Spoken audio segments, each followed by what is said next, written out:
আল্লাহু আল্লাহু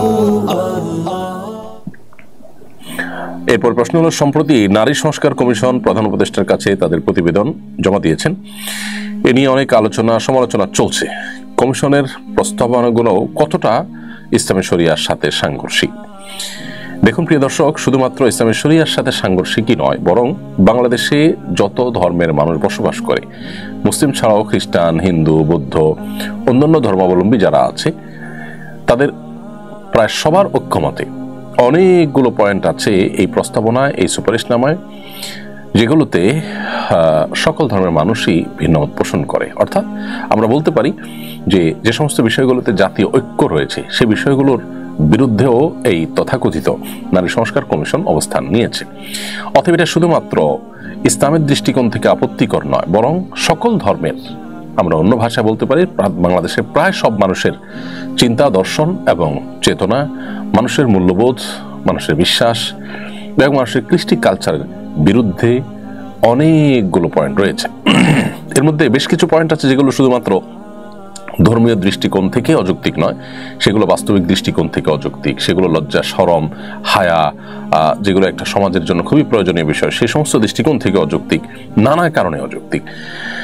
এর মধ্যে একটা হলো যে এখানে বলা হয়েছে, আপনারা ইতিমধ্যে জেনেছেন, বিবাহ বিচ্ছেদ এবং ভরণ পোষণের ক্ষেত্রে ধর্মীয় আইন, অর্থাৎ পারিবারিক বিধিবিধানের ক্ষেত্রে, পারিবারিক আইনের ক্ষেত্রে ধর্মীয় আইন অনুসরণ করলে নারীরা নাকি বৈষম্যের শিকার হন।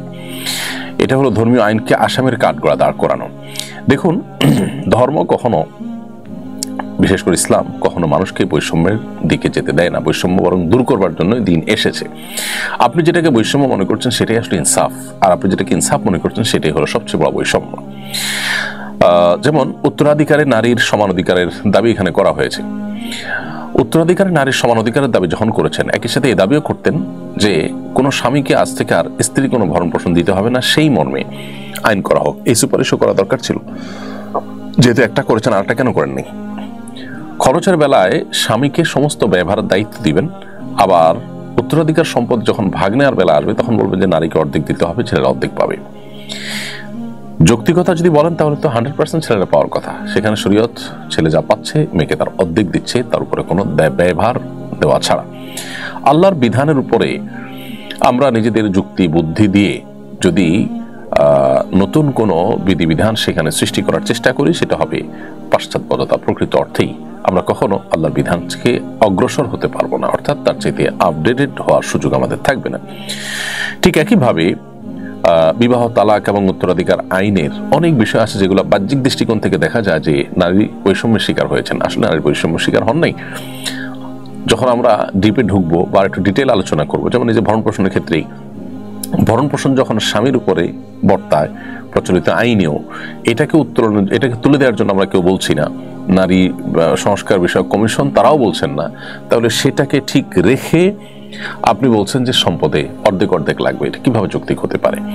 একজনকে 10 টাকা দিয়ে বলবেন তুমি 5টা আইটেম বাজার করে নিয়ে আসো, আরেকজনকে 5 টাকা দিয়ে বলবেন তোমার কিছুই আনতে হবে না। তো এটার মধ্যে যদি আপনি মনে করেন 5 টাকা ওনার প্রতি জুলুম করা হয়েছে, তাহলে হাস্যকর বিষয় আর কি হতে পারে? তাদের যে সমস্ত দাবিগুলো ছিল এর মধ্যে একটা হলো নারীদের জন্য সংসদের সংরক্ষিত আসন রাখতে হবে 300টি। এক একটা সংসদীয় আসনের জন্য কি পরিমাণ টাকা রাষ্ট্রের খরচ হয় সেটা আমরা সবাই জানি। এই গরিব রাষ্ট্রের উল্লেখযোগ্য অংশ পলিটিশিয়ান, সরকারি কর্মকর্তারা, তাদের পেছনে ব্যয় হয়ে যায়, যার সুফল আনুপাতিক হারে জনগণ সেভাবে ভোগ করে না। ইতিমধ্যে আমরা যে সমস্ত সংরক্ষিত আসনে সংসদ সদস্য হওয়া নারীদের বক্তব্য, তাদের ভূমিকা দেখেছি। আইন প্রণয়নে, দেশকে এগিয়ে নেওয়ার ক্ষেত্রে তাদের কি ভূমিকা ছিল, উল্লেখ করার মতো কোন ভূমিকার কথা আমরা বলতে পারবো? আমরা এর বিপরীতটা জানি। তারা অনেকেই তাদের চিরকুট দেখে বক্তব্য সংসদে দাঁড়িয়ে দিতে দিতে মানুষের কাছে হাসির পাত্র হয়েছেন, বাচ্চাদের কাছে হাসির পাত্র পর্যন্ত হয়েছেন। এ হলো অবস্থা। আমরা জানি যে তথাকথিত সংরক্ষিত আসনে সাধারণত বড়লোক এবং প্রভাবশালী ব্যক্তিদের বউদেরকে সংসদ সদস্য বানানোর একটা উপায় মাত্র। কোনো রিক্সাওয়ালা, কোনো দিনমজুর, তাদের স্ত্রীরা এই তথাকথিত সংরক্ষিত কোটায় তারা সংসদীয় আসনে যেতে পারেন না। তাহলে সেক্ষেত্রে বড়লোকের বউদেরকে সংসদে নিয়ে রাষ্ট্রের টাকায় লাভটা কি রাষ্ট্রের? তারা আসলে কি সেখানে ভূমিকা পালন করতে পারে? তাছাড়া যারা ভোটের মাধ্যমে নিজেদের যোগ্যতা দিয়ে যারা ফাইট করে সংসদে আসতে পারবেন না, শুধুমাত্র নারী হওয়ার কারণে তাদেরকে সেখানে আপনি কোটা সিস্টেমের মাধ্যমে সেখানে সংসদীয় আসনে যাওয়ার সুযোগ করে দিবেন, তারা আসলে কি অংশগ্রহণটা করতে পারে আমাদের দেশের এবং সার্বিক কল্যাণে? এই বিষয়গুলো যথেষ্ট বিবেচনা করার সুযোগ আছে। অতএব যে কোটার জন্য এত কিছু হয়ে গেল, সে কোটা আবার ফিরে আনছেন এবং 100-তে 100, এরকম অদ্ভুত কিছু সুপারিশনামা এখানে করা হয়েছে।